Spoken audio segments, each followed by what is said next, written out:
Hey, good day to you. This is Todd. I am a regular dude walking in the Word. We are in a section now in Colossians. You remember Colossians and Philippians was kind of the same way, that Paul started out giving instruction on doctrine and God. Okay, understanding God is how it started out, and dealing with theology and so forth. Then he moves into the practical, and both Philippians and Colossians both have 4 chapters, and the first 2 chapters deal with doctrine, and then the last 2 chapters deal with practical stuff. Okay, and the reason is like that is it doesn't start out, and today we're talking about husbands and wives. It doesn't start out and just go right into husbands and wives and how they should act. You have to have the basis of godliness and a Christ-filled life to start with. Okay, if you don't have that Christ-filled life to start with, then what we're talking about today and tomorrow isn't going to make sense. Okay, what we talk about today and tomorrow doesn't make sense to the world. When the world hears these 2 verses, they want to shoot you. They don't like it when you talk about these 2 verses. That it's Colossians 3:18 and 19. It's opposite of what the world wants to do.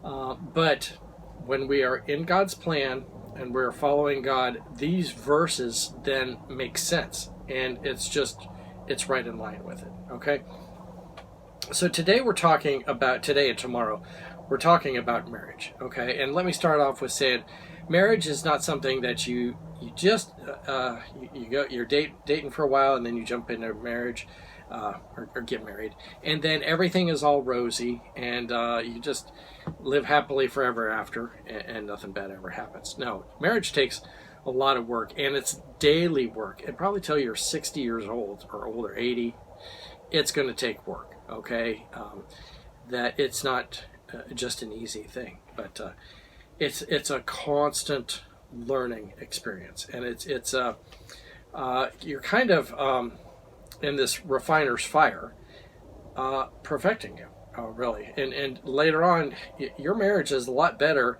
40 years after you've been married than it was, the first year. Okay, the first year, it might have been pretty rough, but then 40 years later, you're like, man, I'm starting to get the hang of this a little bit. Okay, it's like riding a bike. Okay, you can, when you first get on the bike and you ride, 50 miles, you're hurting. You're like, wow, this is incredibly hard.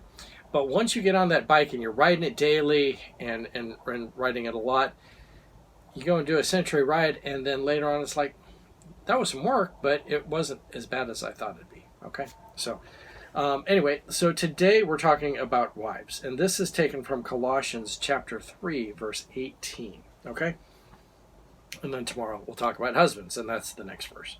So it says this is Colossians 3:18.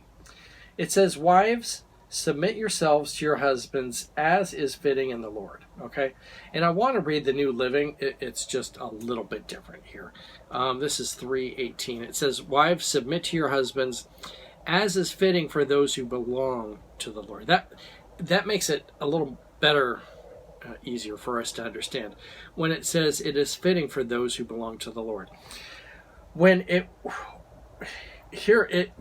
it's talking about wives submitting to your husbands, that's not an easy thing to do. Okay, you might have an imbecile for a husband, and you're like, why does the Lord want me to submit to him? But you're going to see tomorrow that a lot of the pressure is on the men. Okay, too. But it says, wives, submit yourselves to your husbands as is fitting to the Lord, or the New Living says, for those, wives, submit to yourself to your husband for those who belong to the Lord, as is fitting for those who belong to the Lord. So let me try and say this right. It would just seem fitting, like it's a proper thing to do, that if you're a Christian, submission to your husband is just a natural thing that falls in line. Okay, and so hopefully that makes sense. I'm a Christian, I'm serving the Lord, And just another part of my Christian walk is me just, my wife, if you're a wife, just being submissive to your husband, okay? Now, naturally, you're not submissive to your husband if he's wanting you to commit crime and do, ungodly things and stuff like that, okay? God is not intending for that. But in your day-to-day activities, if he's following the Lord and walking in his way, then we're called, the wives are called to be submissive, okay? And like I said, it should be just a natural outflow. If you're a Christian, like, oh, I'm a Christian and I'm just submitting to myself to my husband, okay? And so that's should be the natural outflow, okay?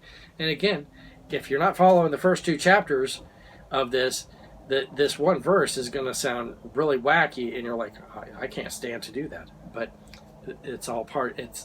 You got to follow all of Colossians, not just one verse. You pick this one verse out, and your life is going to be hard and difficult because you pick that one verse out. Okay, so hopefully that makes sense. Okay, it kind of a wordy way of saying all this, but the wives should be submissive to their husband just because that's the way Christians are supposed to live. Okay. So, hey, thanks for watching. I'm just a regular dude walking in the Word, and join me tomorrow as we talk about husbands. All right? Lord's blessing to you. I'll see you tomorrow.